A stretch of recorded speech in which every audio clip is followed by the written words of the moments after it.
I'd like to call the meeting of the Infrastructure Committee to order. It's Wednesday, January 29th, 2025, at 7 p.m. We're in the Aldermanic Chamber and duly noticed in two places, including the city's website in accordance with the requirements of RSA 91-A:22. Would you please call the roll? Yes, Mr. Chairman. Alderman Thibodeau? Here. Alderman Sullivan? Here. Alderman Clee is here. Alderman Dow? Present. You have four in attendance. I'm sorry, Alderman O'Brien. You have four in attendance, Mr. Chairman. Yes, okay. Very good. Also in attendance? Also in attendance is Ms. Enright, Ms. Berry, and Ms. Stansfield. Excellent. First item on the agenda is roll call. It is roll call. But public comment? Is there anyone, member of the public, who would like to speak about anything that's on the agenda this evening? Seeing none. Communications? There is none. Unfinished business? There is none. New business resolutions? New business resolutions, R25-122, authorizing deed waivers for certain properties. Mr. Chairman, I recommend final approval. Okay. Motion on the floor is to recommend to the full board final approval of R25-122. Ms. Enright, would you like to come up now and?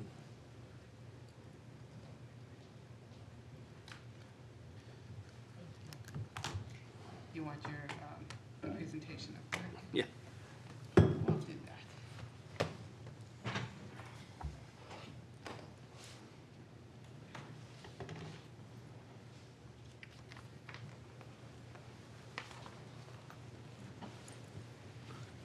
Okay. If you give us an overview and.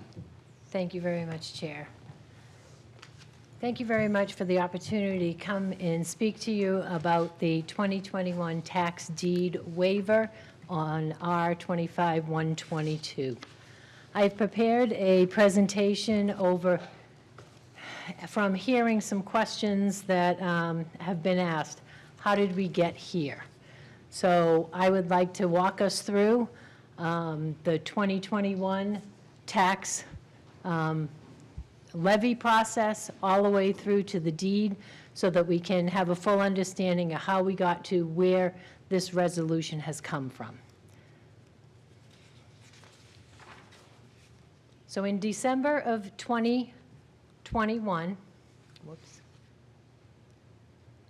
apologize. Oh, I just hit the things. Oh, okay. In December of 2021, in accordance with RSA 7615A, we issued the final tax bill.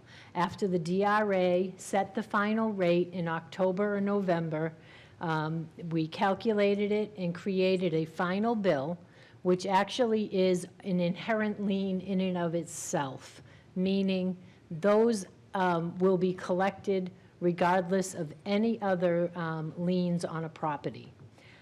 Then the property tax bill is mailed to the owner of record.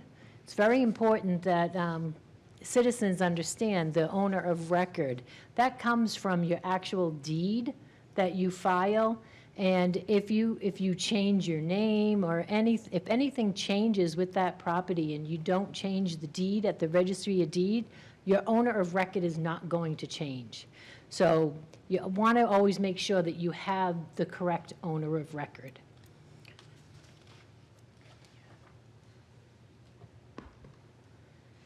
So once we have the tax bill, what happens after that is we start the tax lien process. The process starts 30 days after a tax bill is sent out with what's called an arrearage notice. That's basically just a delinquency notice of all outstanding taxes on a property. It could be for any years, not just 2021. And then after that, somewhere, usually about February or March, we would send out what's called an impending tax lien. If if you have an outstanding balance for the 2022 taxes, you would have received a notice that was mailed out on April 14th of 2022 that told you that we were going to perfect the inherent lien of that tax bill by recording a lien against your property for the total amount of taxes outstanding owed to the city. So when we send that notice out, you have 30 days to pay the taxes that are outstanding.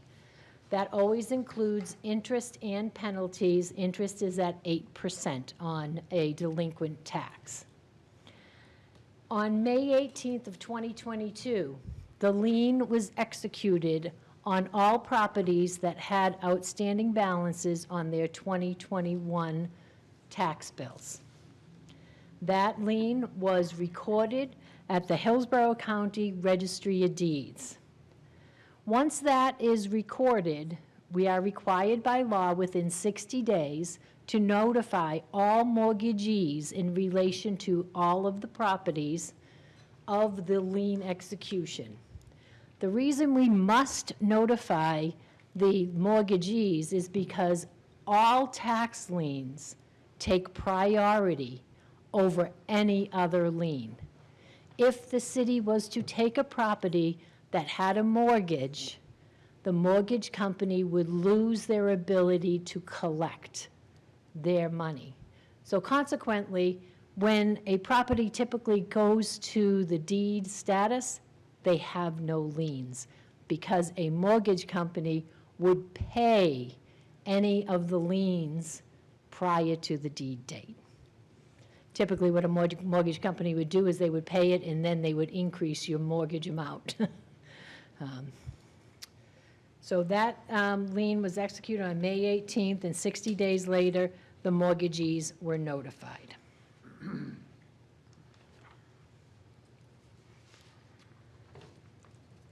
Once a lien is executed on a property, whoops, did I miss something?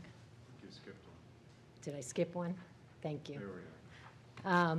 Once the lien is executed on the property owner has 2 years from the date of the execution to make payment against that lien. They can pay it in full, or they can make partial payments. We strongly encourage customers to make partial payments because the interest rate on a liened balance is 14%. So we are always working with customers, informing them of the interest rate and encouraging them to make whatever payment they can. So they had from May 18th of 2022 to January 28th of 2025 to make full payment of the liened amount. Any persons with legal interest may make payment on the lien. That's where the mortgagee has a right to make payment on the lien. A tenant has a right to make payment, as well as any person living in the property has a right to make payment. A child living with the parent, so forth. No payment made by a person of interest gives them ownership right to the property. They do not have ownership right. The ownership stays with the current owner.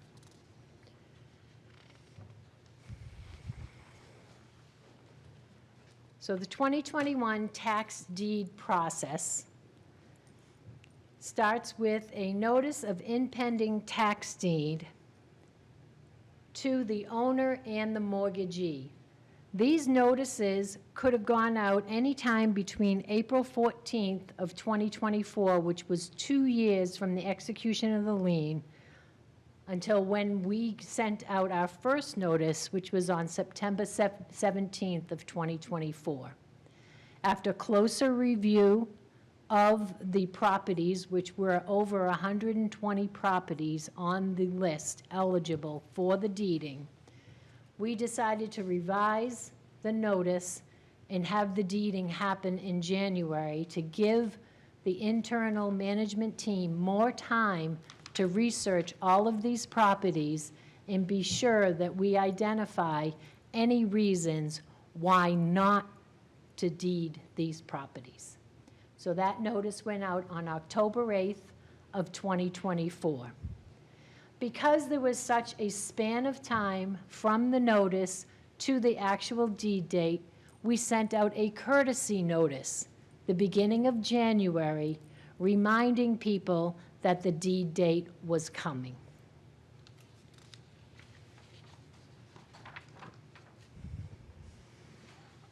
So the City of Nashua process for 2021.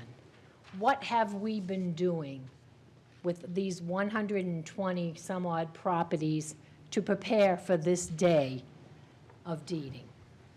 We had a group of management members, tax collector, deputy tax collector, a legal representative, risk management, administrative services, community services, welfare, community development, and code enforcement, all around a table discussing all of these properties.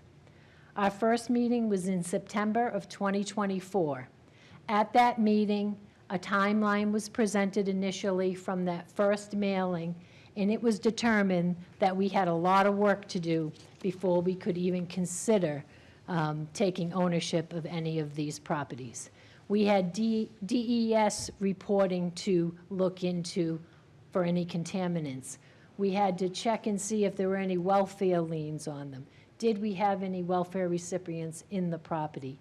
Were there any liability risks involved? Were there legal issues? Were there any bankruptcies involved? IRS liens. We had a lot of information to gather.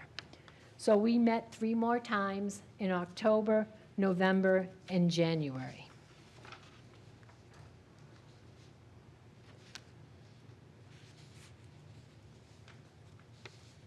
The purpose of the meeting was to review the property's eligibility for deeding for the non-payment of the 2021 tax bill. We were looking to see if they had payment history patterns. Did they make a payment only when they got the intent to deed each year? So we presented to the management board the last 3 payments made. Quite often, you will see 3 years in a row, they pay right after they receive the deed notice. So there are patterns that we can recognize and acknowledge and take into consideration. Bankruptcy. We must make sure that we do not send an intent to deed to a property in bankruptcy. It's against the law. You cannot, because of the automatic stay in a bankruptcy case, you cannot deed anything in bankruptcy. Then we also take into consideration if they qualify for current exemptions and credits. Does that give them, does that qualification lead to any other reason that might be a risk or an obligation to the community if we were to deed that property? Welfare liens, are they current clients? Hazardous materials, and in the soil, that would be a DES recording. Undesirable obligations, that would obviously fall in with our hazardous. Liability risk. Will they have park rent that you will have to pay? Do we have the capability to appropriate monies to pay for something like that? At this time, we are researching, but you have to look at what you have available to you today and make your decisions. Environmental liabilities, if there's hazardous material on the property, are we required to clean it up if we become the owners? Quite often, you become liable for the cleanup. And then IRS liens. Quite often with an IRS lien, they have different restrictions on a disposition of a property. If they have an IRS lien, we will talk to the IRS and get some guidance from them as to what their intentions are with their liens, and we'll work with them when it's an IRS lien.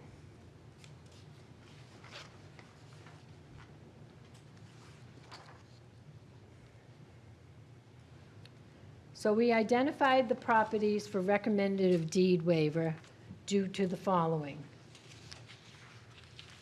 The bankruptcy law, as I stated, it's a federal law. You cannot deed it. Potential liability risks, it has to do with the Comprehensive Environmental Resource Compensation and Liability Act of 1980, Resource Conservation and Recovery Act, and other federal or state environmental statutes which impose strict liability on owners of these potentially hazardous sites. Undesirable obligation or any other reason which contrary to the public's interest. That could be of a financial nature, or it can have to do with defective noticing, which would be a legal issue.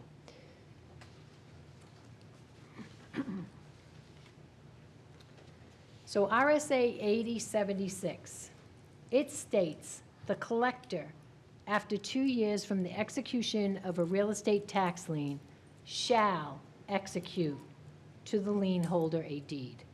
So as the tax collector, I must execute a deed on all 120 some odd properties, unless any of these properties fall under the exceptions in the law under RSA 8076-2 and 2A.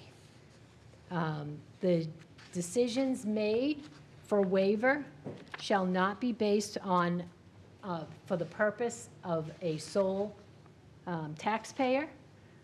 The liens shall remain in effect indefinitely. They will never be wiped clean, will never be written off. They will stay on the property indefinitely. The tax liens remain a priority. So if the property changes ownership, even if the tax deeding has been waived, those balances must be paid at the time of closing. Taxpayer's right for redemption continues. So it gives the taxpayer more time to pay off their balances and the city get their tax monies.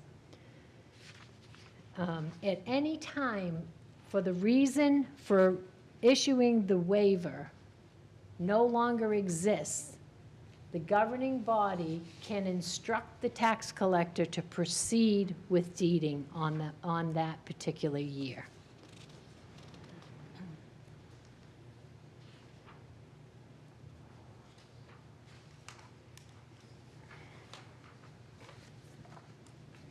So that is the presentation that I have set forth for this evening. I know in the past that we went through each one individually. I had provided a list on the resolution of the properties that I am requesting waiver for. Are there any specific questions that I could answer at this Alderman time? I just have some questions on the presentation, if that's Certainly. okay? Yeah. My first one was back on, sorry, it was, oh, I just had it. On your meeting purpose, and you said gather all information, and you talked about the payment pattern, the bankruptcy, and you said current exemptions and credits. Correct. Right, yeah, that one right there. What did you mean by that? We look at situations where a citizen would qualify for an exemption or a credit, an elderly exemption or something like that, and we would take that into consideration with their payment history. If they had been making consistent monthly payments, we would consider that a payment plan. And with their elderly exemption, we would use that information and recommend a waiver of taxes for something like that. Okay, so if I may? Yes, continue. So if so like in the case now where we've had to recently do the senior and, I mean, the elderly and the and the disability and so on, and we've changed that, and now say suddenly someone had been qualifying for it. Maybe they still do, but where in the past their taxes were zero. Now suddenly it's not quite zero. And they can't pay, for whatever reason. They can't pay. Suddenly now they've gotten a big bill, and they can't pay it. We have to put a lien on. Maybe they're not making the payments. And we go through all this, we do this 2 years, maybe they're just not making the payments. That would be considered, and we would do this kind of waiver. I'm not saying this is going to happen, but is that what you're talking about? And that you would consider that of a waiver? Is that the situation you're talking about? That is the situation that I'm talking about, and that would be considered under liability, because when you have that situation, someone that has qualified like that, then you start talking to welfare and talking about the city's liability if we were to take that person's home for non-payment of taxes. So that's why we always take into consideration anyone that has qualified for some sort of exemption of that sort. And we try to look at the whole picture. We're not trying to create a greater liability for the community to burden. We're trying to find the best way, the best solution. And if that type of situation, we would, in our office, we would highly recommend that they make monthly payments of whatever level they feel they can make towards that balance, so that we can show the management team that they are trying to get there. They are trying to make those payments. If it goes on for 2 or 3 years, then we'd start having the discussions of, we need to find ways for you to get more money available to pay towards your taxes. And we would get them in touch with the welfare department and see if they can get them lower electricity payments and lower gas payments and any type of assistance in that manner, some food maybe, that will lower their expenses in any way possible so that they can pay more towards their taxes. We're always working with them to try to ease the burden of the taxes, but also collect on them. If I may with a... Follow on? Yes, thank you. Just to kind of comment on that. So that's kind of what this roundtable was to try to brainstorm and see how we can help that. Thank you. And to your, if I may, to the last kind of comments that you were talking about with the deed waivers. When you were talking about some of those, I kind of wrote this, so I have to kind of get back into this. So when you were talking about these deed waivers for the reasons, especially like undesirable properties and so on, you have here, it says, such a decision shall not be made solely on the private benefit of the taxpayer, but you said the tax lien shall remain in effect indefinitely. So that's indefinitely, but then you made a comment about if it gets sold, at that point, the property tax has to be paid, even if it's still undesirable. Do we then put on another lien? I mean, because now it's still an undesirable property. Does that sale not be able to be made if the new owners don't pay that bad tax? How does that happen, if you could explain that? Property taxes? And I'm sorry, can I just add one other thing? Certainly. The accrued penalties, all that still is there, and that is part of that pay tax. So if you could kind of answer that broadly, I appreciate it. Thank you. Thank you very much for that question. That was a very, very good question, because a lot of people don't realize that once a tax lien is put on a property, it stays with that property. So if a situation that I have found is in manufactured homes, quite often the sale price is at a level which some people pay cash for it, and they don't go through a closing attorney to purchase it. I've had situations where people pay cash and didn't know there were liens on it. And then they start getting the notices as the new owner of these liens from 2-3 years ago, and the new owner is liable.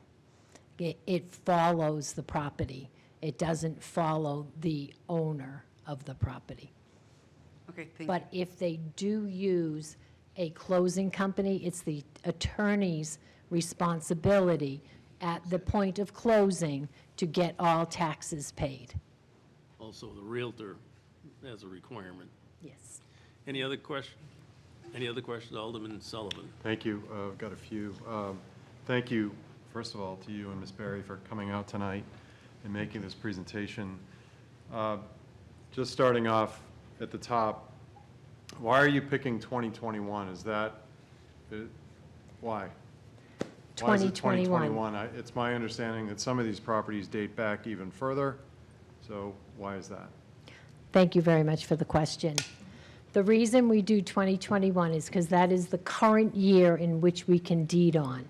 When you have a balance on 2021, if you have one on 2020, 2019, and 2021, all of those balances stay on the property, and when it is deeded, it stays on the book. All of those amounts stay on the books for that asset. Okay. And we can recover it all Okay, at the time of sale. okay. Follow up? Yes, please. You had mentioned, I was looking over RSA 8069, and it mentions the 14% on a real estate lien per Yes. year.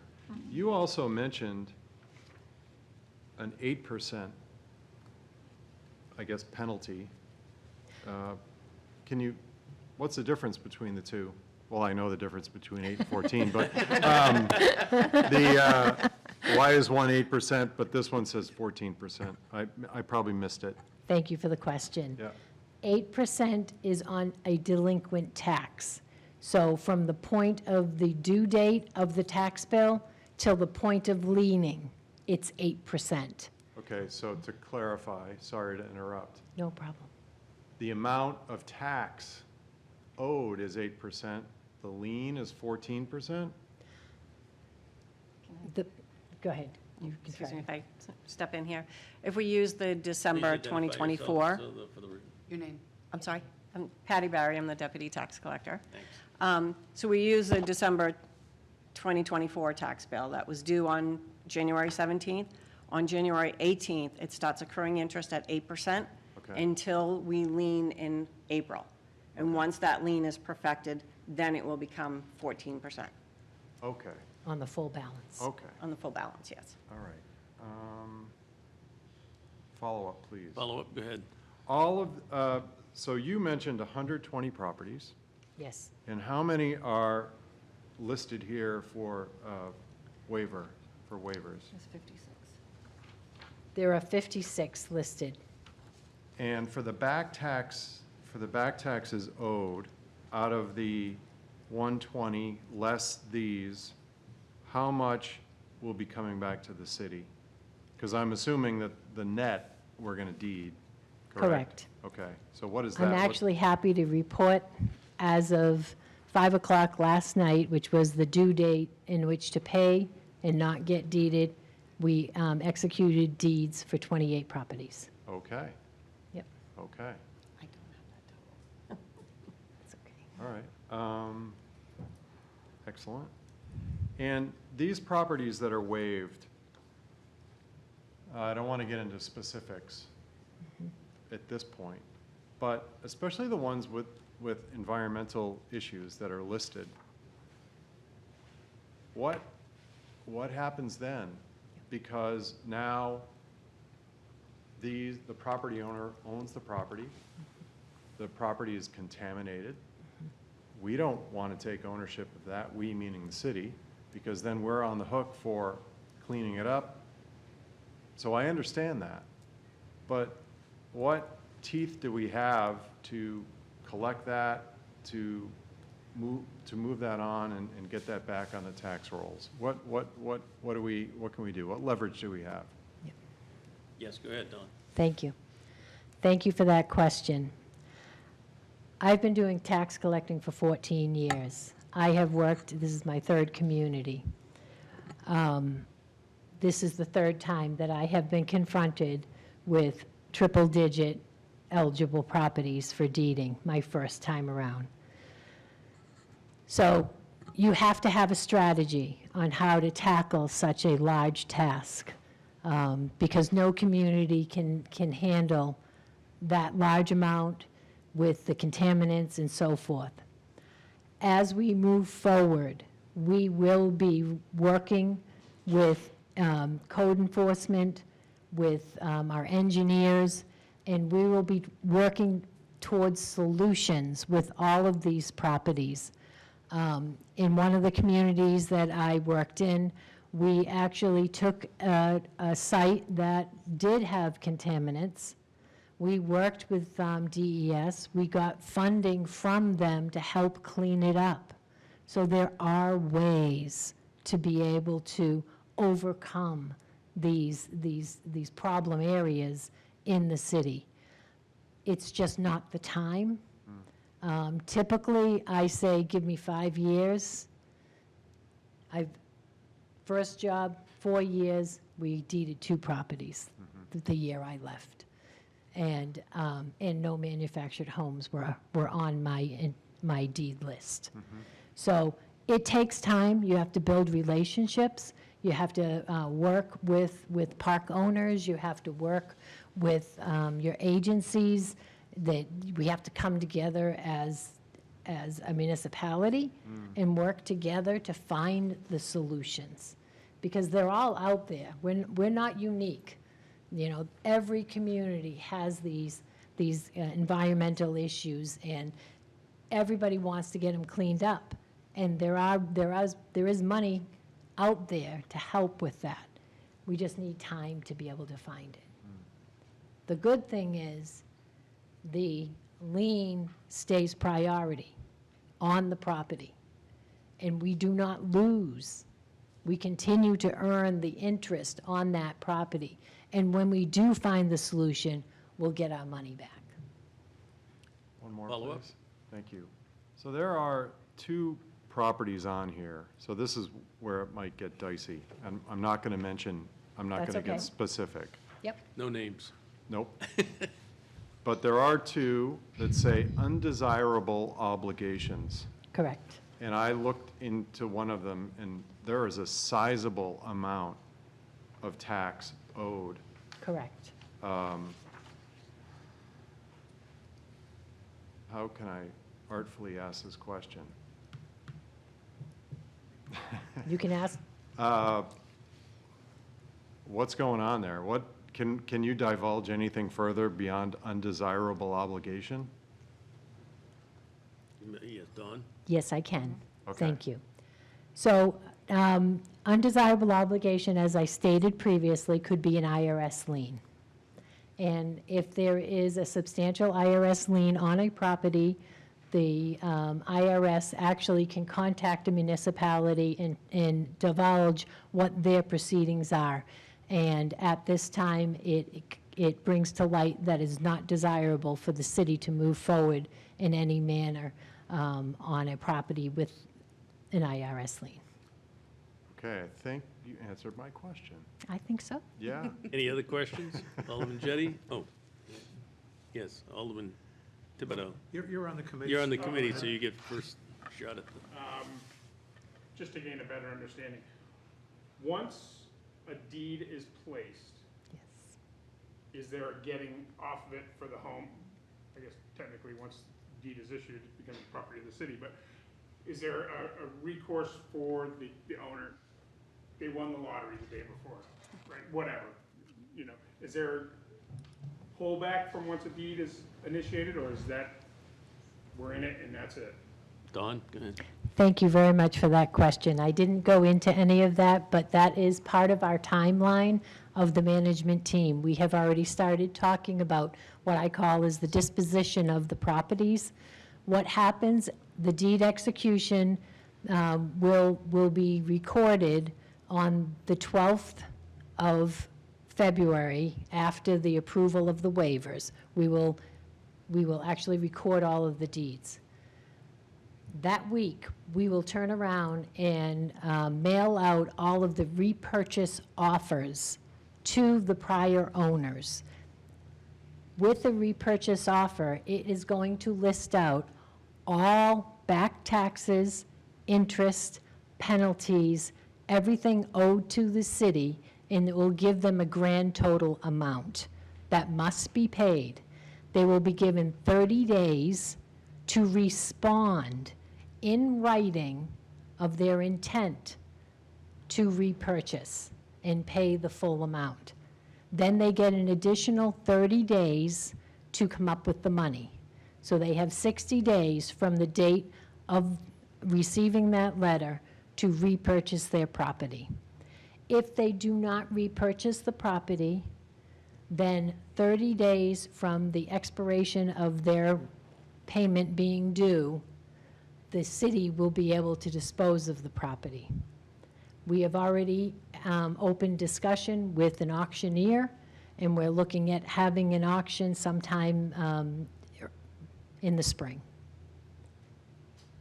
Follow up to that answer. Follow up? Yes.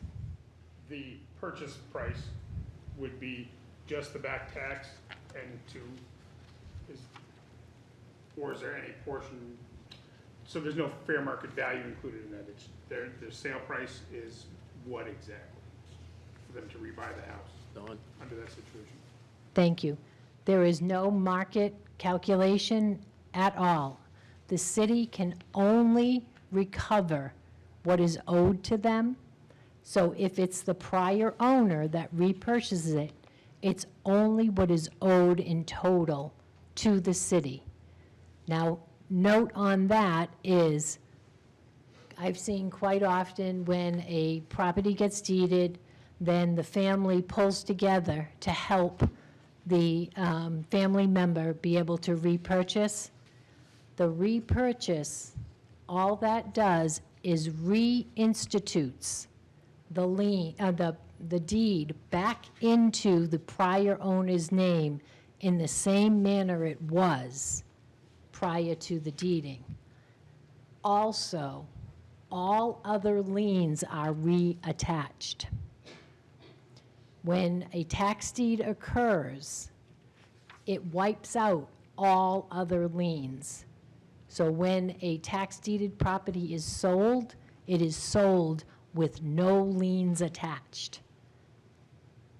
But if it gets repurchased, any mortgages, mechanics liens, any type of lien is reattached to that property. All set? Follow up? Yeah, one more. Second to the last slide, if at any time the reason for refusing the tax deed no longer apply, the governing body may instruct the collector to issue the deed. So I'm assuming that means if we give a waiver, well, not tonight, but the full board agrees with the waivers, next year the city could say, we changed our mind, and then for how long? We have that power indefinitely? Indefinitely, Indefinitely? Okay. yes. All set? All set? Alderman Jettie? Thank you. So I have several questions, if Okay. you would permit me to, because a lot of these properties are in my ward. Okay. And so so a lot of them are manufactured homes. Yes. And so, my first thought, was that, some people who live in these manufactured homes are just scraping by and, don't have a lot of money. And so I'm wondering, my first question was, I don't remember when, we just had a revaluation, but there was one like 2 years before that. So was that in '22? To these 21 properties, were they, was that after the revaluation or before the revaluation? I think it was before. Before, okay. Yeah. So the fact that these people have not paid their taxes has nothing to do with the big increase that manufactured homes experienced 2 years ago and then again this last year, correct? Correct. Okay. And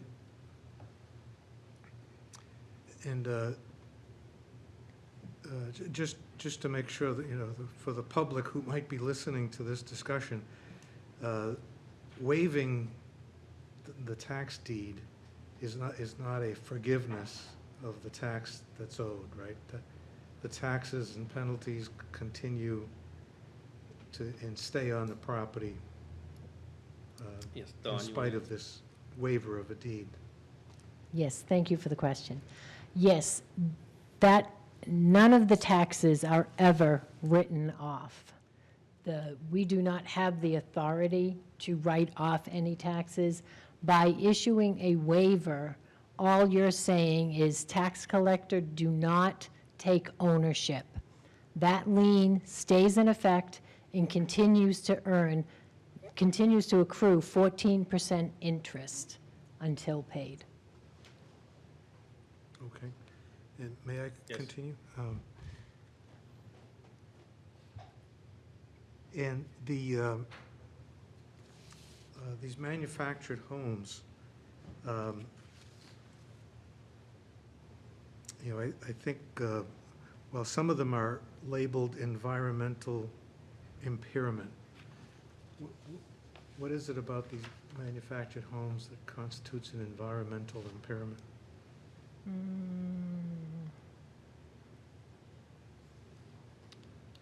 Forgive me. I see. Could you possibly give me an address that you see? Do we get into sensitive? I don't think we want to do that. It's, Oh, it's public. it's just an address. And it's public information. All right. It's just an Okay. address, but thank you. So, land on Pataris Drive. Terrace Drive. It's on page 1, It's public almost towards the bottom. I don't-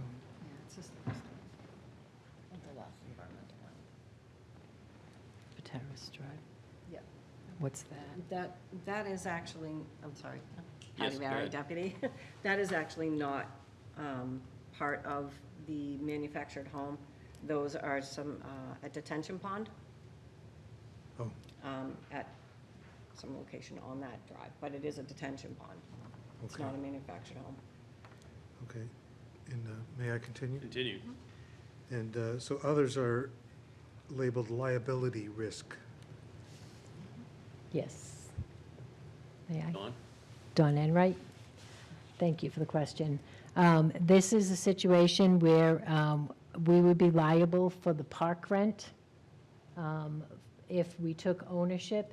And at this given time, we do not have an appropriation for these park rents. So this is the first year, but I plan on working on a way for us to be able to move forward with these and be able to pay the park rent and help the park owners work on beautifying their parks as well as getting our taxes paid. It takes a lot of partnership with communication with the park owners and their occupants and figuring out how we can get these taxes paid.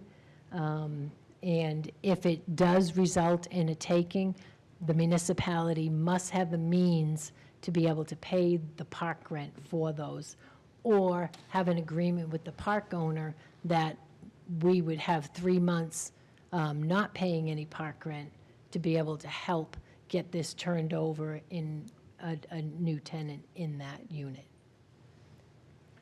Okay. May I Another one? continue? So the park rent, you know, these, in a lot of these manufactured home parks, the people own the Co-op. the manufactured home, and they're paying rent on the land that belongs to the park. And those leases say if you don't pay your rent, you can be evicted. And my understanding is they're pretty, you know, they're not very forgiving about that. So I'm kind of surprised that if they owe park rent, that they're still able to live there. Is that Dawn? different than your knowledge? Thank you. Quite often, as you stated previously, you will have a situation where a an owner of the property is making choices between food on their table or paying their park rent or paying their taxes. Park rent will get them evicted if they don't pay. The taxes, up to this point, it's been kind of a gamble, so they keep gambling because they have no choice. They have to put food on their table. So this is, I've had this situation many, many times, and if anybody is watching, come talk to me. I'm open. I want to help people. I want to educate you. I had a manufactured home park owner say to me, I never applied for the veterans credit because my neighbor told me I wouldn't qualify. That was a 100% disabled veteran. I was able to get the council at that time to agree to forgive all of his taxes back to his date of declaration, which was 5 years. So he had 1 year of taxes to pay, and from that point forward, he had 0 taxes. So please, if anybody is listening, if they're struggling with their taxes, Patty and I are very approachable. We've been in the industry for many years, and we want to help. There are programs out here to help you. The city is not in the business of owning. But to your point with the park rent, we want to work with everybody. We want to work with the park owners. And quite often, I've worked with park owners to be able to put in their rules that their taxes must be paid as well. So there are ways for us to work together to get it to work. All set, Alderman Jenny, or, I just have some others, if I could. okay? So for the properties that are not waived, I think you explained that, so a deed is issued, and the two-year right of redemption has already expired when the deed is issued? Yes. Is that correct? Patty. Thank you. The right of redemption is 2 years from the date of execution of lien. So they had, since, I had it on the slide, May 18th of 22 through January 28th of 25 to redeem that property. Now, what they have is, there is, on the books, it does say that they have, I believe it's 2 years to repurchase unless they are given a repurchase offer. If the municipality provides a repurchase offer, they need to act on that offer, or their right to repurchase extinguishes. But if prior practice was for your municipality to take a property and hold on to it, I'm sorry, it's for 3 years. Hold on to it for 3 years, because after 3 years of owning it, if the municipality sold it, they could keep all the proceeds. That changed in 2019 with the Polanski case in Bedford, where they sold the property after that 3 years, and the owner was awarded all excess proceeds because they said it was, the court said it was unconstitutional to keep the excess proceeds. So now, going forward, if you hold it for 3 years, it doesn't matter. You just end up with a dilapidated unit or home. So the best interest in the city is to get that property back on the tax rolls. And that is the goal.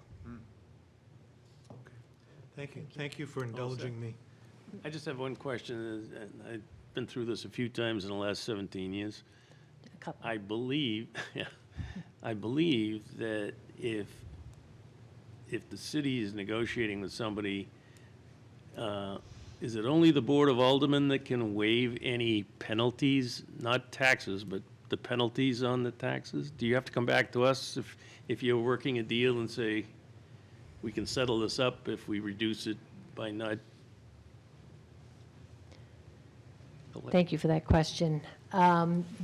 Any abatement of any sorts on taxes has to go through the Board of Assessors. The Board of Assessors has the right to abate. And That's the only way, whether it be a fee or interest. Other than that, the collector must collect. Okay. Alderman Clee? Yeah, I'm going to start with my last question first, because you kind of touched on what I wanted to mention, and you brought up the Pulaski case, which I was in Concord at the time, and that was a big to-do. And you touched at it, that we can't hold on to the property and then sell it and make a profit, et cetera.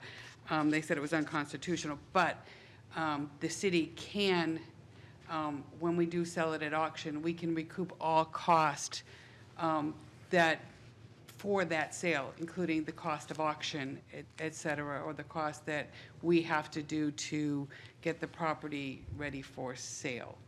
So if for some reason there was a safety issue with the property or something of that nature, I'm not saying that we're going to go in and beautify it or anything else like that, but the auction house cost and so on, we can recoup any of that cost. Is that correct? Thank you for the question. We would be able to. There is no cost for auction. Okay. The cost involved with an auction is to the buyer. The buyer pays a premium to the auctioneer, and the auctioneer does all the advertising at no cost to the city. It's free of cost. But to your point about recouping any costs, if we were to pay park rent or condo fees, that goes to the asset value of that property, and at time of sale, we can retain that.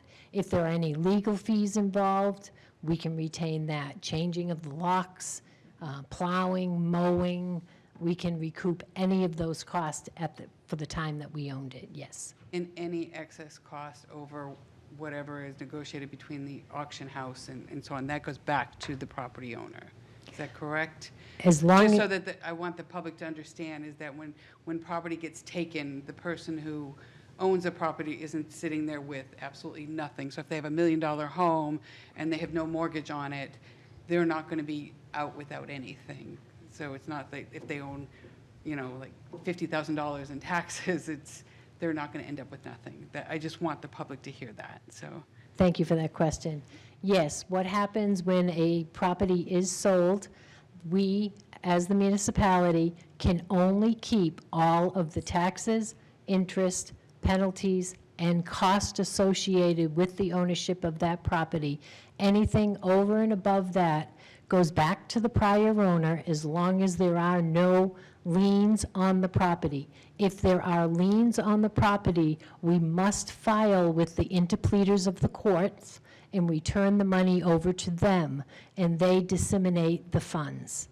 Okay, so the public understands that in fact does happen, and the people that are in this case are not destitute and so on. There is some fairness in this. Yes. The other comment I want to make, if I'm not mistaken, the last time we had to go through this in deeding, which wasn't all that long ago, if I remember correctly, there was a person that came forward during this repurchasing to owners. Was there not someone who kind of came forward and did in fact repurchase? Or there was a conversation, at least, I remember. Yes. They were a business owner or something like that, and she came forward and at least there was a negotiation that was happening. Did that Yes. not happen? Yes, yes, Good. that did happen. Yes, good. I'm happy to hear that Yeah. at least, so, thank you. set? Yes, I am, thank you. Any other questions? Alderman Sullivan? Thank you. Just to clarify, because you had mentioned it earlier, you had 120 properties that were eligible to be deeded, less these that we have listed here that we're going to waive. And you mentioned 28 were deeded. Yep. And then the balance of that, I'm horrible at math in my head, They paid. they paid. They paid. Good job. Awesome. Great. Thank you. It's the tax staff, thank you. It's amazing. Any other questions? Alderman Jettie? Thank you for indulging me once again. I just want to give you another opportunity to, whoever's out there listening who might be in this situation, especially the people in my ward who might, owe taxes and are struggling with this issue. I heard you say before, the city is not in the business of acquiring property, and you would prefer that people make some kind of arrangement, some kind of payment plan. Your door is always open to talk to people. Did I understand that correctly? Thank you.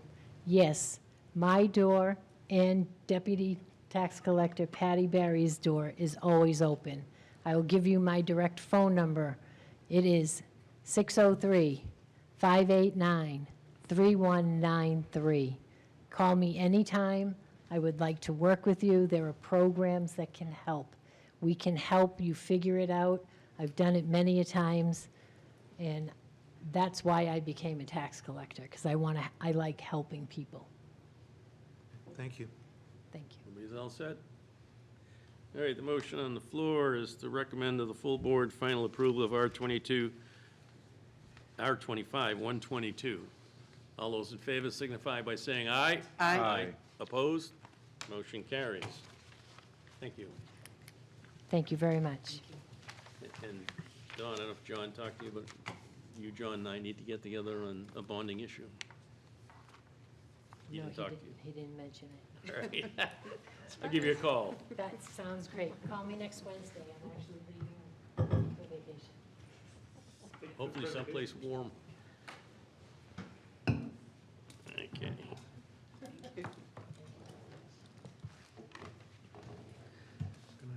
Okay. New business ordinances.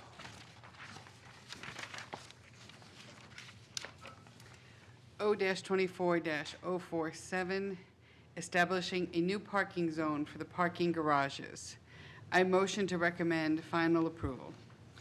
Okay, the motion on the floor is to recommend final approval of O-24-047. Jill, do you want to come up with?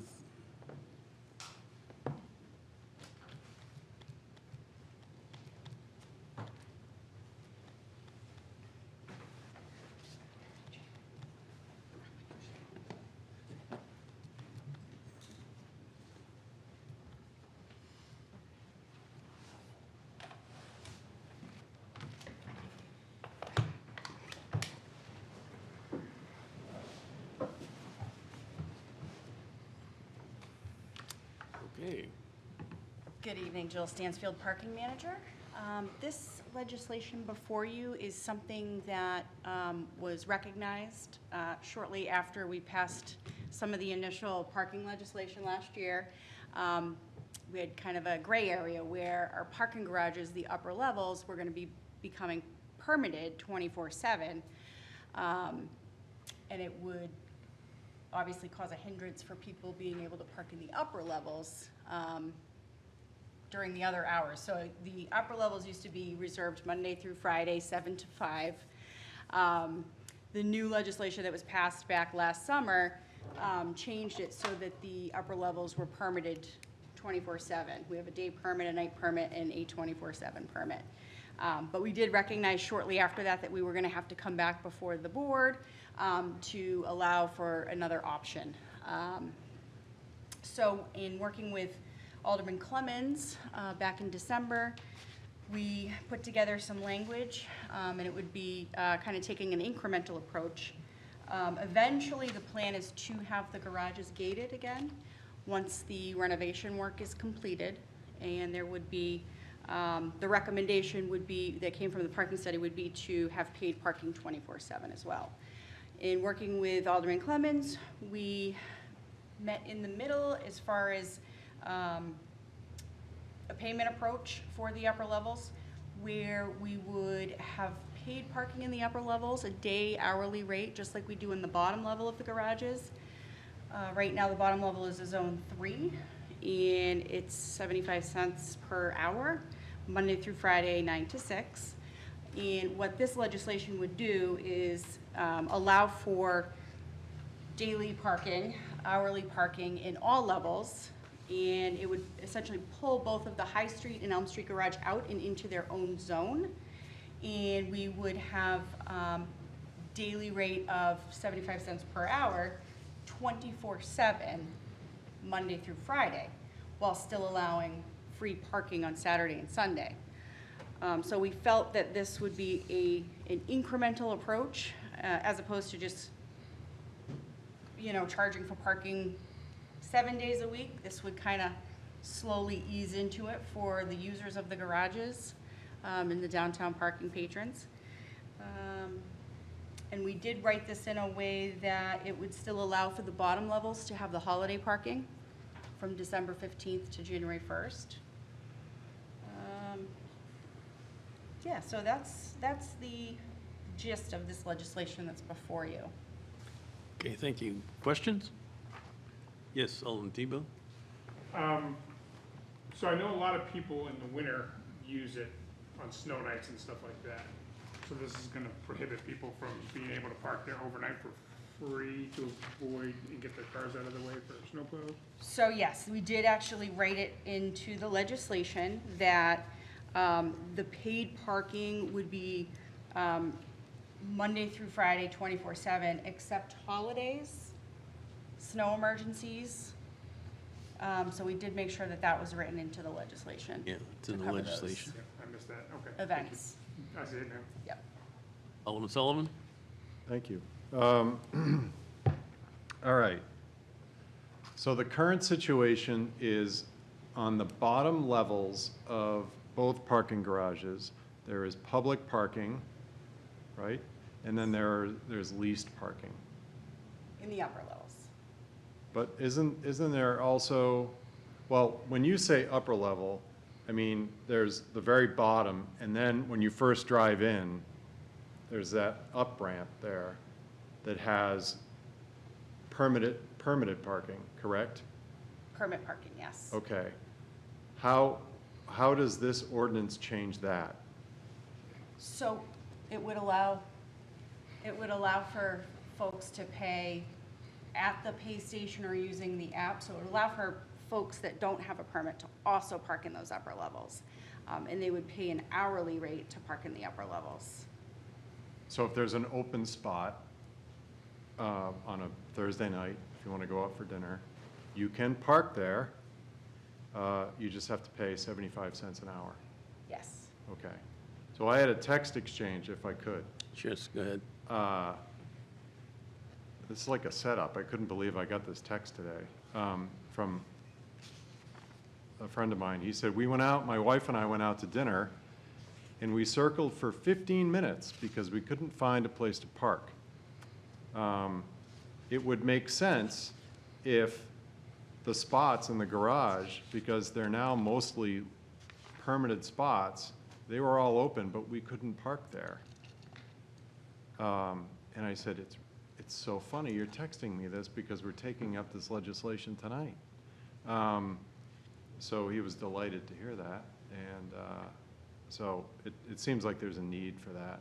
So we'll sign it, we'll put signs out that if there's an open spot, you can park here and you just have to pay. That'll all Yes. be duly noticed? Yes. Okay, great. That's all. So the permitted parking spaces are from what hours? Are they, So Jill Stansfield, park manager. The permitted hours are 24/7. There's different permit options now. You can have a day permit, an off-peak permit, or a 24/7 permit, which would allow you to park in the upper levels of the garages.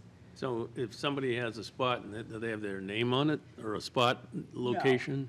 No, it's They just allowed to park there anywhere without paying any additional fee? correct. Yes. So what happens if the people that are paying fill up all the spots and the guys that are permitted go in and they have no place to park? So that's a great question. Knock on wood, we haven't seen that happen yet. The only time we do see close to capacity in those garages is during snow emergencies. Or the stroll?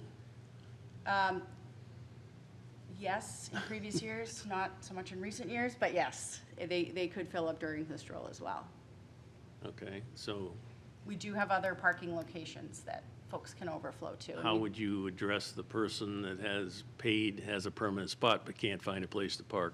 So we would open up another lot location in the event that we had something like that happen. We've actually had that happen in previous years during snow events where City Hall did not close down, so we actually had to to accommodate, we moved our City Hall employees to another lot for that event. So we have the ability to work around if there was some sort of event that would require us to. So does this also include the leased spaces that we have leased to the new apartment building on School Street? Those are in the High Street garage. And those, Okay. yes, they have reserved spaces in the, or permits, I should say, in the High Street garage for those residents. Those particular people have identified signs on it says this is for a certain person only? So they have permits that they are residents of that building, Okay, yes. just wanted to check on that. Alderman Cleen? Thank you. I want to commend both Alderman Clemens and Ms. Stansfield, and I want to extend my thanks to Ms. Stansfield, who I had on the phone one Sunday afternoon for hours, and I mean literally hours, going over this and haranguing to her, because I had a number of constituents who had contacted me after an event at the Performing Arts Center and saying, we built this beautiful Performing Arts Center and we have a sign that says no one can park here. And said, why do we have this beautiful Performing Arts Center and we have no parking after we promised everybody we had this wonderful parking lot? And we spent all this money going to fix this wonderful parking lot. And Ms. Stansfield said, if you remember correctly, when we came and we talked about fixing our Elm Street and High Street garage, and we put through this legislation, we said we were going to have to tweak things, and these are the tweaks. So she did warn us about this, and she was kind enough and patient with me to give me her Sunday afternoon, and never once got upset with me and was kind, so I appreciated her giving me the time, and she and Alderman Clemens worked very hard with everybody else to do. So I thank you for this, and I think this is a good first step. We're probably going to be tweaking things, and I do think that they've worked really hard. So I'm going to support it here and in the full board. And we probably will, along the way, be making more tweaks, but thank you. Really, I appreciate it. Any other questions? Alderman Jettie? Thank you. So on the first page, so it's section 320-47, paragraph A, and then subparagraph 5. So I may be reading this wrong, but it's in Zone 5, 75 cents per hour, except that parking fees for the street level in each garage shall not be enforced from December 15th through January 1st every year. And then subparagraph A, the parking fees in subsection A5 above shall not be enforced from December 15th through January 1 every year. Isn't that saying the same thing twice? Jill Stansfield, Parking Manager. Yes, and this was a review, and it looks like the first part of number 5 was not taken out. We had asked legal to make it its own section, and it looks like it just, that first part didn't get deleted out. So that may be an amendment that we could potentially do here to just correct that language. That was just a redundancy that. So we'll need to make an amendment. I just need something here. Thank you for catching that. Okay, so I'm not on the committee, so I can't make that I can. thing, but someone else can, I'm sure. But while Alderman Clee is looking, I'm looking to see if I have my copy here. Thought I had it here. Looking for the legislation, I have it. You have it there? so my other, do you mind if I go on, Mr. Chairman? Mr. Chairman, may he go on? Yes, go ahead. So, yeah, while you're sorting that out, I could ask my other question. So, section 320-49 on the third page says time limits in the parking lot shall be as follows, and then paragraph 4, in Zone 5, 24 hours a day, daily, except for Saturdays, Sundays, and legal holidays, and during snow emergencies with a 9-hour time limit. So I personally, I'm happy to see that it's 24 hours, because when we were talking about the Performing Arts Center, we talked about how wonderful the Performing Arts Center was going to be, because it's going to bring all these people downtown, and they were going to pay these parking fees, which were going to help, enrich the city coffers. But, so far, I mean, except for this new legislation, it was free parking when the Performing Arts Center had performances. So people were parking for free and not contributing to the city coffers. So, but by eliminating Saturdays and Sundays, that's when most of the performances are. So, how do you justify free parking on Saturdays and Sundays? What's the purpose of that? Jill Stansfield, Parking Manager. The plan is to charge 24/7. At some point, I think in working with Alderman Clemmons, it was realized that this was a big step for the public and the folks in the downtown. So we were coming at it from an angle of let's slowly ease into the 24/7 parking. And in working with him, we felt that while there is the garage renovation underway, this would kind of, I don't know, give that a little bit of time in between, us having a lot of available after hours, free parking. We kind of ease into the paid parking portion of it. And while there is garage renovation being done, at any given time, we're going to be potentially having to shuffle folks around, having parts of the garage blocked off for construction. So I think we kind of met in the middle. As far as that goes, I think it would be at some point great to get into that situation so we can have more money going back into the parking department. So it was more of a, let's ease into the paying of parking more hours per week. That's where that came from. Okay. I hope that helps answer. Could I have Follow up? another? Thank you. So my other thing is, I hate to sound like a Grinch, but the free parking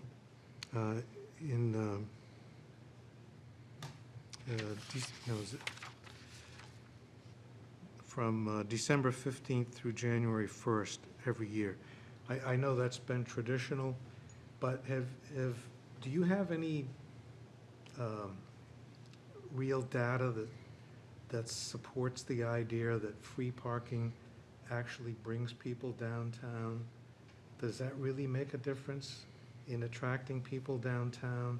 Or is it just a gift to the employees downtown who now park for free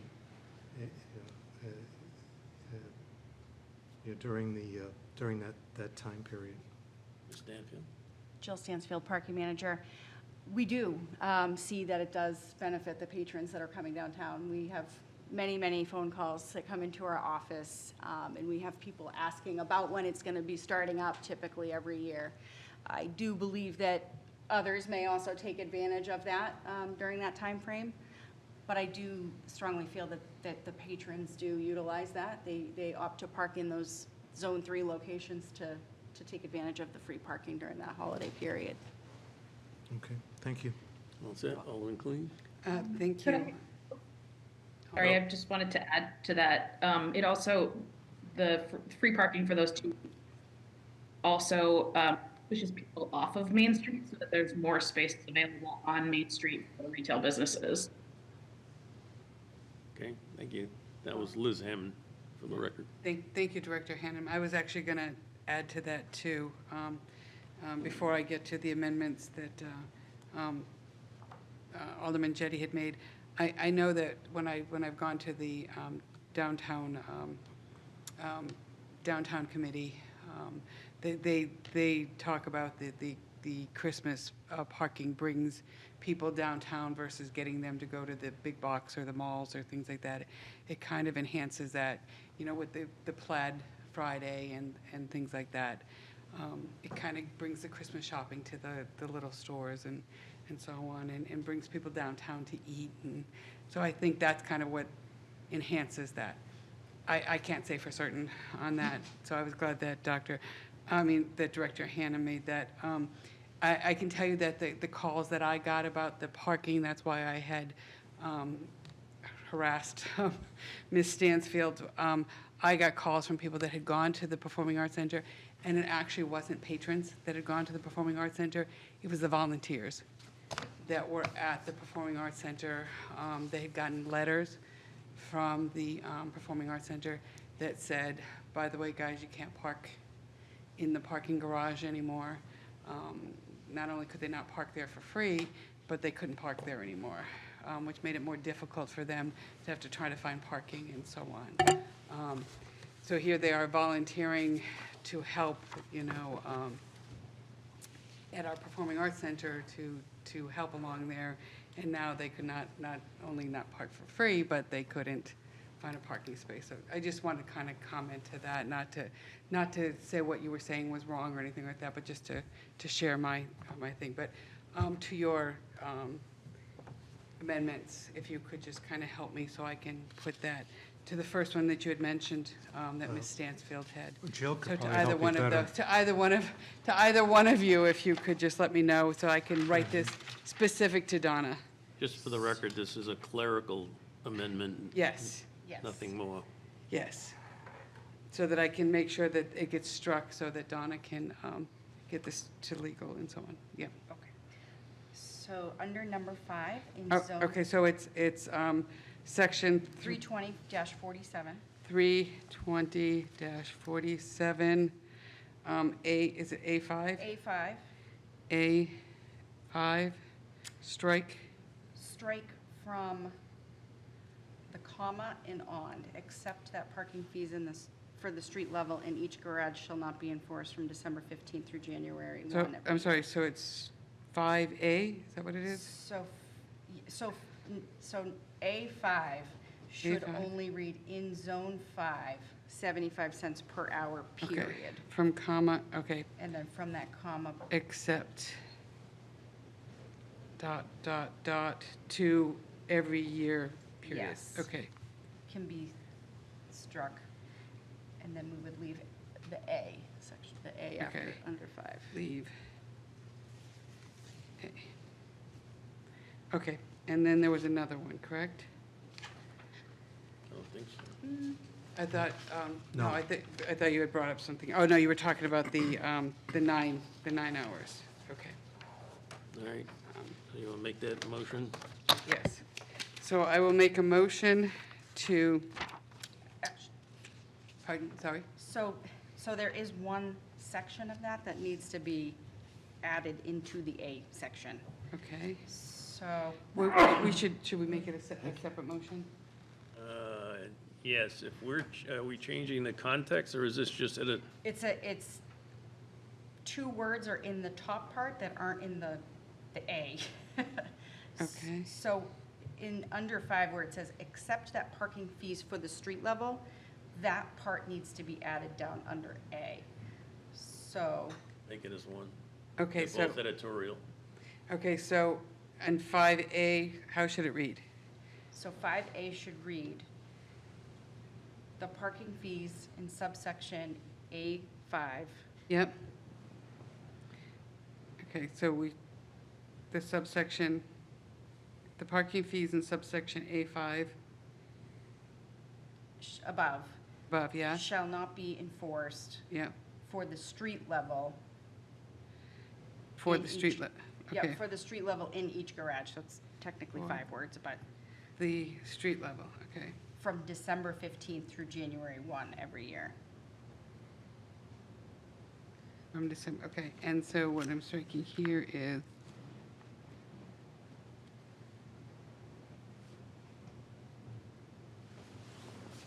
got it, okay. So I'm ready to make the motion. Mr. Chairman, I'm making a motion to amend ordinance 025-047, subsection 320-47A, 5, to strike from the comma, except that parking fees for the street level in each garage shall not be enforced from December 15th through January 1st every year. And also to add in subsection 320-47A, 5A, that sentence shall read, "The parking fees in subsection A5 above shall not be enforced for the street level from December 15th through January 1st every year." So that's the motion on the floor to amend. Any questions on the amendment? Alderman Jettie? Yeah, I think you left out for the street level in each garage. I did, thank you.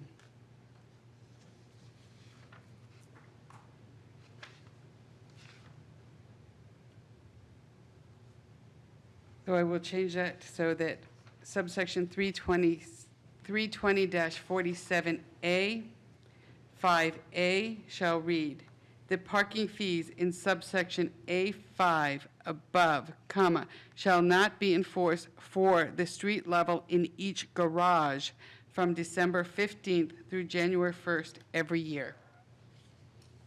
Okay, any questions on the amendment? Seeing none, all in favor signify by saying aye. Aye. Opposed? Motion carries. The amendment's passed. Any questions now on the amended motion? Alderman Sullivan? On the amended, oh, no, I was actually going to find out if there was any desire at the committee level to clean up the time limits in the parking lot, because I reread it. It is a little sloppy. Not to, I mean, the legal department wrote it, so I didn't know if like a normal person read it and they didn't understand. Again, this isn't the last bite at the apple. This is going to be changed again downstream, as was mentioned earlier by Ms. Stanfield. Jill. Jill? Yes. Jill Stansfield, Parking Manager. We are actively working with the legal department. We meet weekly. We actually have some additional changes that are going to be coming before, I imagine, this committee. And it's actually some cleanup, language cleanup. So if you'd like, we could get together on that, and I can incorporate some additional cleanup of the language. Yeah, I'll email it to you, Ms. Stansfield. Yeah, I'll do that. Thank you. Okay, if there are no other, yes? Yeah, so does that mean this is not ready to be No, forwarded to the it's, full board? No, we need no, this. it's, as the changes that were reflected in what they want to do this evening, this is fine. Any other changes would be coming after discussion, I got it, with legal review. So it'll come again, but it'll come as a different change. So I think this is good to go the way it is. Okay. Yes? To add to what Alderman Clements is saying, the reason why I'm sorry. Alderman Clements is on my mind, so I apologize. And the reason why we did this and we're doing it so fast, even though there are other changes that are being made, is because of this Elm Street, what we're discussing right now. We need to get this through as quickly as possible, because otherwise we're kind of hanging and people can't park there. So that's why we're rushing this. All the other stuff does need to get taken care of, and normally I would be the first one to say, let's wait and get it all cleaned up at once, but we need to get this section done. So that's why I'm for moving it forward now. Alderman Sullivan? I am too. Mine was only just, it didn't change the intent of the ordinance. But I also wanted to add, the reason I like this ordinance, Ms. Stansfield was kind enough to give me a self-guided, well, sort of a self-guided tour of the garage to get a better understanding of what was going on. I didn't pick a warm month like June. We decided to go. It was really cold out, and she said, let's go to the top. And it was about 25-mile-an-hour winds that day. So I just wanted to say thank you. What I like about this is that it opens up inventory. And if we can open up inventory and drive parking revenue, I really, the last discussion about deeding properties and parking revenue is something that it's near and dear to my heart. Why? Because this is revenue that we drive in the city, and we get to keep it.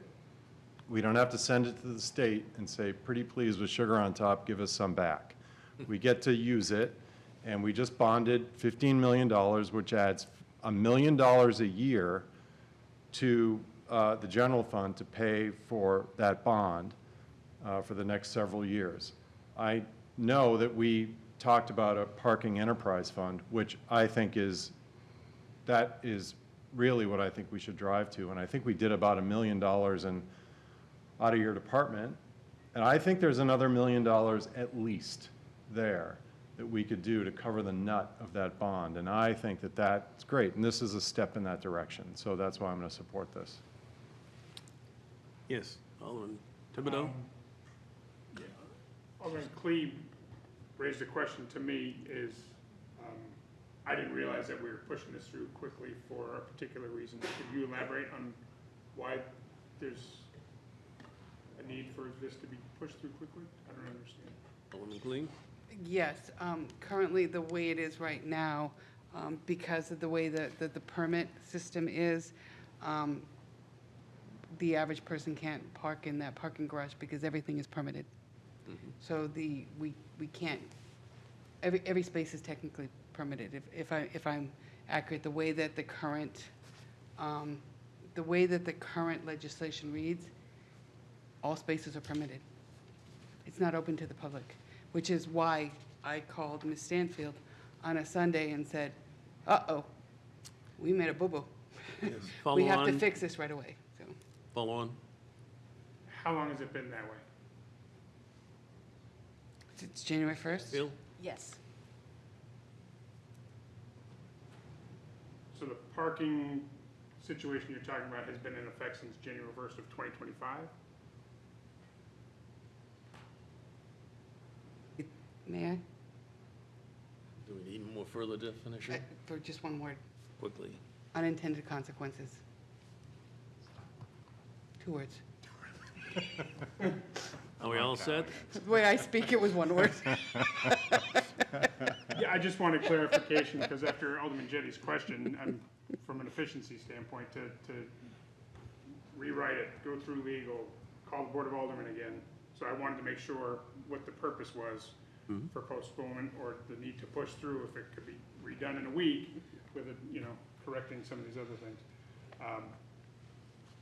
But, thank you. All set. So the motion on the floor is to recommend to the full board final approval of O-24-047 as amended. All in favor signify by saying aye. Aye. Opposed? Motion carries. Petitions? None? Okay, so now we move to O-24. Did we have to approve with amended, as I amended? did. Did we approve? Yeah, we did. Oh, my Yeah. goodness. So much talk.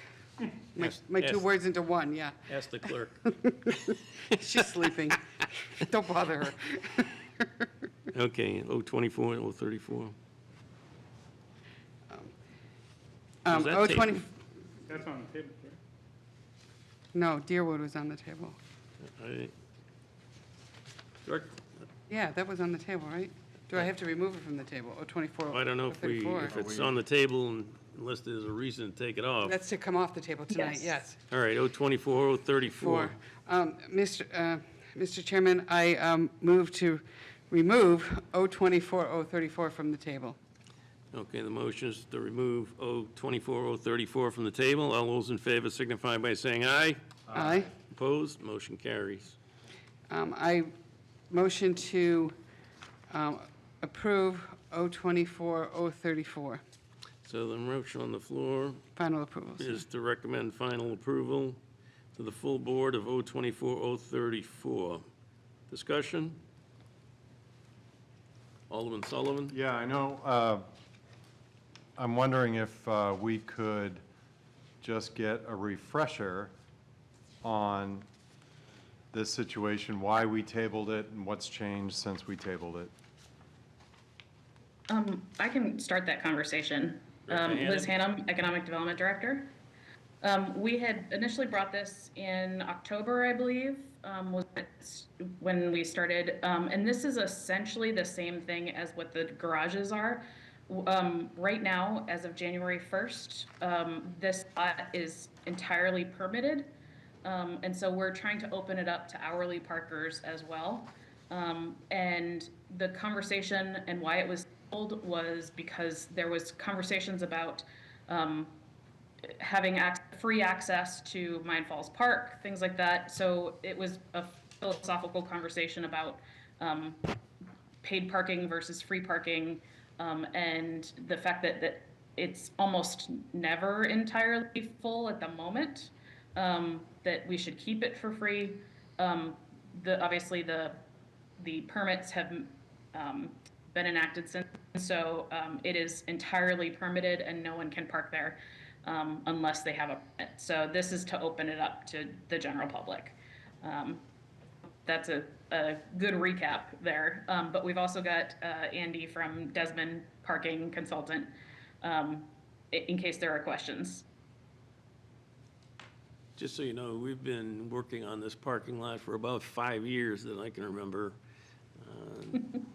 And I'm not going to rehash the entire history of it, but the whole idea has been to try to move so that this would be a revenue-bearing parking lot that's city-owned. And there aren't any meters right now, so this is to allow the collection of fees for parking there. Alderman Sullivan? Thank you. The time limits that we discussed before, those apply here, Saturday, Sunday? It's a zone 3, I think, isn't it? I gotta go back now. Yes. Oh, wait a minute. Put the right glasses on, like. Yeah, it's a zone 3, so it applies to the previous resolution it listed the zone 3 requirements.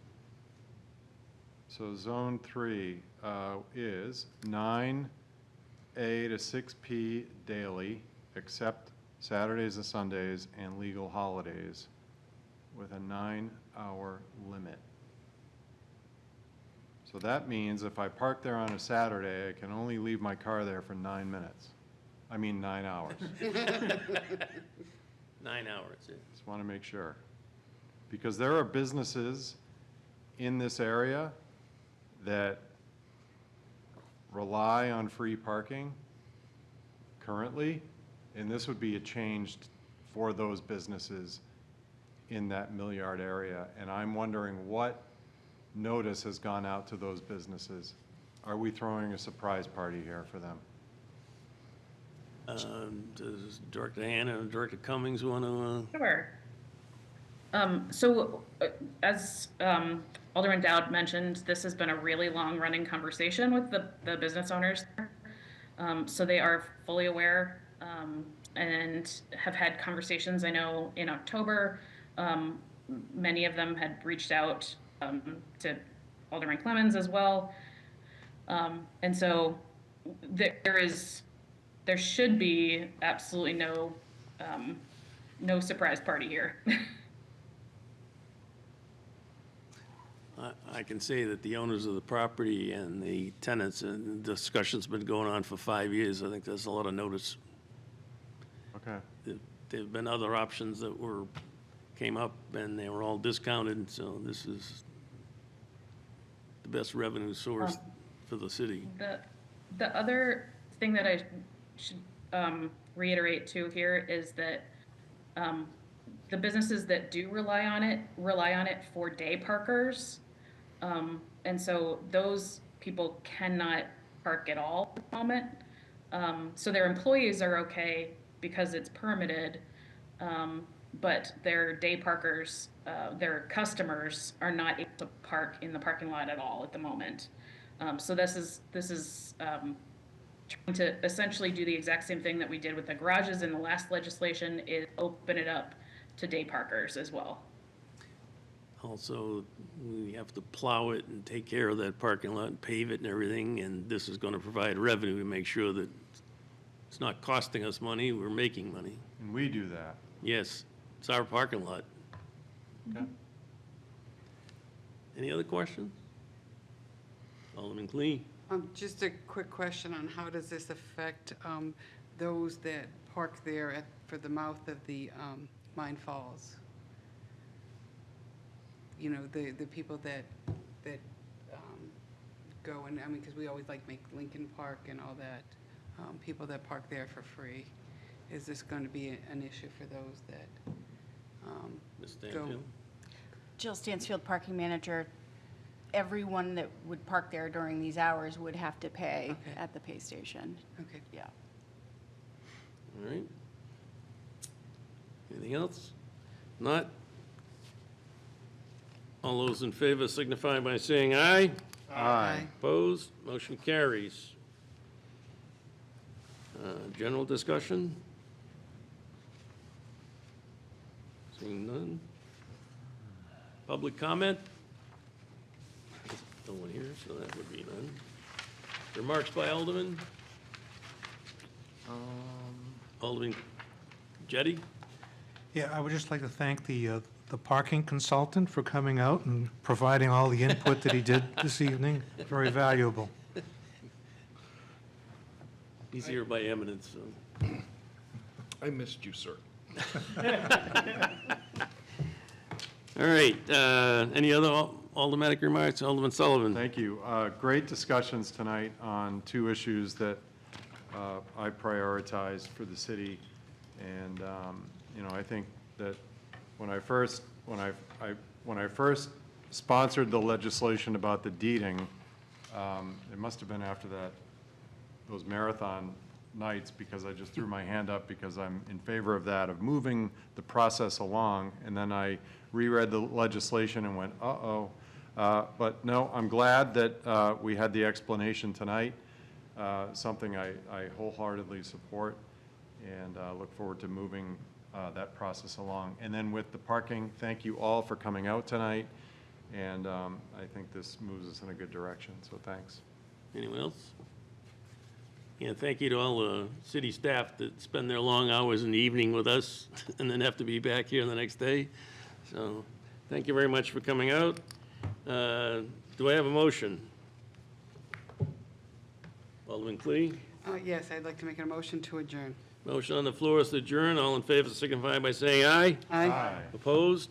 Motion carries. We're adjourned at 8:37.